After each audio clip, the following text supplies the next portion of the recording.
Good morning guys.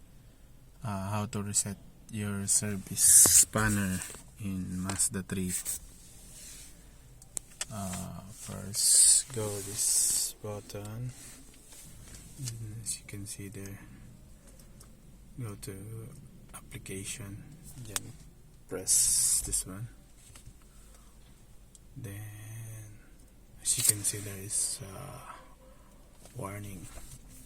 Just go that one and press, and then go to maintenance, then oil change, then reset. Are you sure? Yes, reset. Then this one, tire rotation, reset also. Yes, and this one, reset also this one.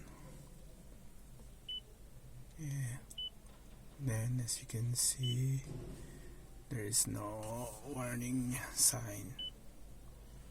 Then as you can notice, the service spanner is already gone, so it means it's already reset guys. That's all. Thank you. It's Mazda 3.